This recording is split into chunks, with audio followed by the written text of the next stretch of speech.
Kıymetli izleyicilerim ve takipçilerim, Alev'le Mutfak Aşkına kanalıma ve mutfağıma hoş geldiniz.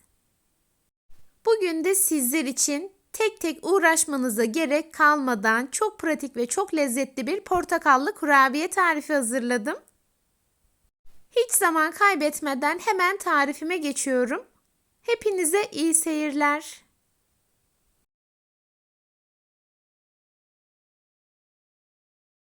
Yoğurma kabına ilk olarak oda sıcaklığındaki 150 gram tereyağını alıyorum.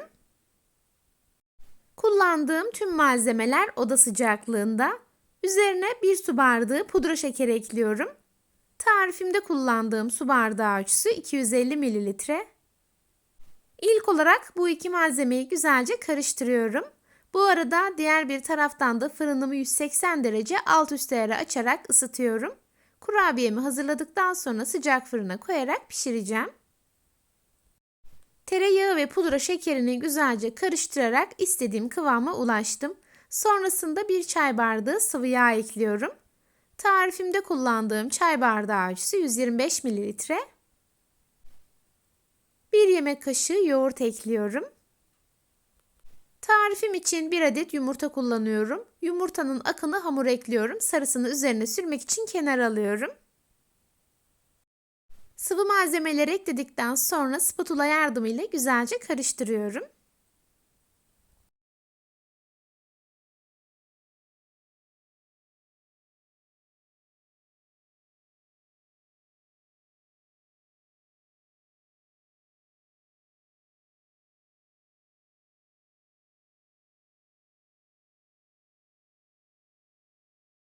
Yeteri kadar karıştırarak hazırladım. Tarifim için 1 adet portakal kullanıyorum.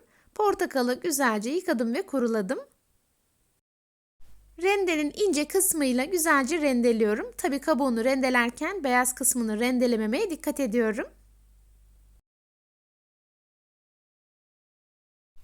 Portakal kabuğunun tamamını rendeleyerek hazırladıktan sonra 1 adet portakalın suyunu sıktım. Onu da ekliyorum.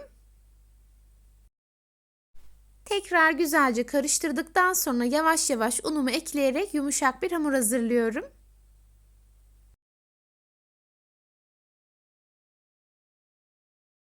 Sıvı malzemeleri yeteri kadar karıştırdım. Şimdi dikkatli bir şekilde unumu ekliyorum. Tarifim için toplamda 4 su bardağı un kullandım. Unun bir kısmını ekledikten sonra 1 paket kabartma tozu ve 1 paket vanilya ekliyorum. Son olarak yarım çay kaşığı toz zerdeçal ekledikten sonra güzelce karıştırıyorum. Oldukça yumuşak ve güzel bir hamur elde ediyorum. Tarifimde kullandığım tüm malzemeleri videonun altındaki açıklama kısmına ölçülerle birlikte ekliyor olacağım. Oradan da bakıp faydalanabilirsiniz.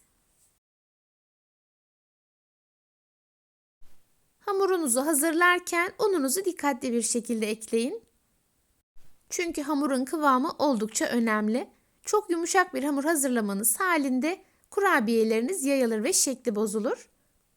Çok sert bir hamur hazırlamanız halinde de kurabiyeleriniz sert olacaktır.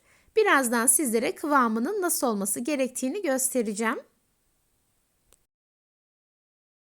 Hamur yavaş yavaş kıvamını almaya başladı. Artık bu aşamadan sonra spatulayı temizleyerek içerisinden çıkartıyorum ve hızlıca yoğurma işlemine geçiyorum.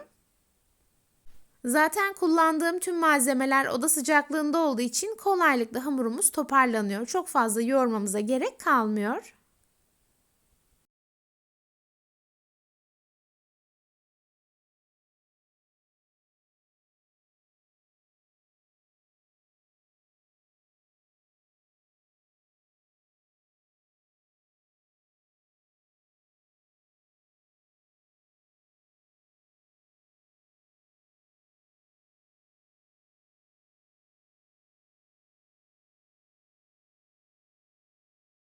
Hamuru güzelce yoğurdum ve hazırladım. Gördüğünüz gibi ipek gibi harika bir kıvam elde ettim. Sizlere şöyle hamurun ne kadar yumuşak ve esnek olduğunu da göstermek istiyorum.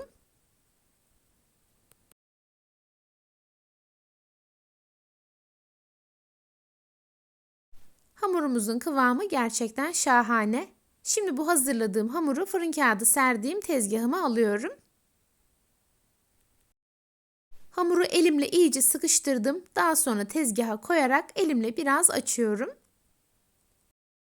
Elimle biraz açarak incelttikten sonra merdane yardımıyla yaklaşık 30 santim çapına gelinceye kadar açmaya devam ediyorum.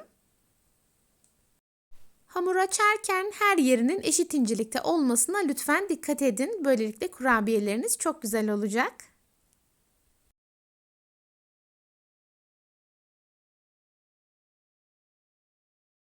Hamuru biraz açarak incelttikten sonra kenarlarını düzeltiyorum.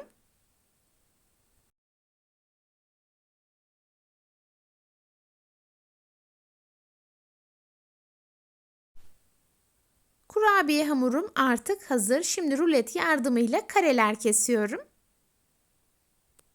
Gördüğünüz gibi kurabiyemizin yapımı oldukça basit. Üstelik çok fazla malzeme de gerektirmiyor.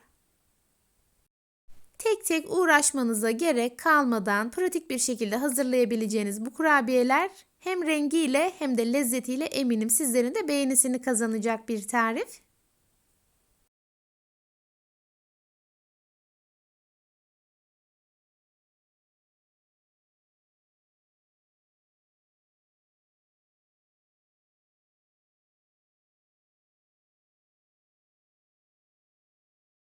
Kurabiye hamurumu keserek hazırladım.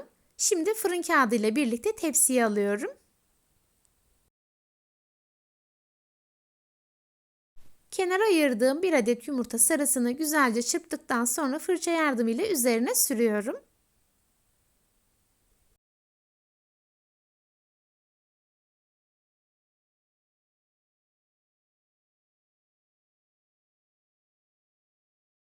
Kurabiye hamurumun tamamının üzerine yumurta sarısı sürdüm ve hazırladım. Şimdi bolca pirinç fındık ekliyorum. Dilerseniz bu aşamada ceviz de kullanabilirsiniz. Tercih tamamen sizlere kalmış. Kurabiyelerim artık fırına girmek için hazır. Önceden ısıttığım 180 derecelik alt üstlerle fırına koyuyorum ve pişiriyorum. 25 dakikanın sonunda pişen kurabiyelerimi fırından çıkartıyorum ve soğumaya bırakıyorum. Soğuduktan sonra kurabiyelerimi sunum için hazırlıyorum. Buram buram portakal kokusu ve harika lezzetiyle kurabiyelerim servise hazır. Bu pratik ve lezzetli tarifimi yapıp deneyecek olan herkese şimdiden kolay gelsin, afiyet olsun. Bugün yine çok güzel bir tarifimin sonuna geldim. Beni izlediğiniz için hepinize çok teşekkür ederim. Videomu beğendiyseniz beğenmeyi, hala kanalıma abone değilseniz bana destek olmak için abone olmayı ve yeni videolarımdan anında haberdar olmak için bildirim zilini açmayı unutmayın lütfen. O değerli ve güzel yorumlarınızı her zaman bekliyorum. Videolarımı görmesini istediğiniz arkadaşlarınızla paylaşabilirsiniz. Tarifimi yapıp deneyecek olan herkese şimdiden afiyet olsun. Bir sonraki tarifimde görüşmek ümidiyle. Kendinize çok iyi bakın. Hoşça kalın. Allah'a emanet olun.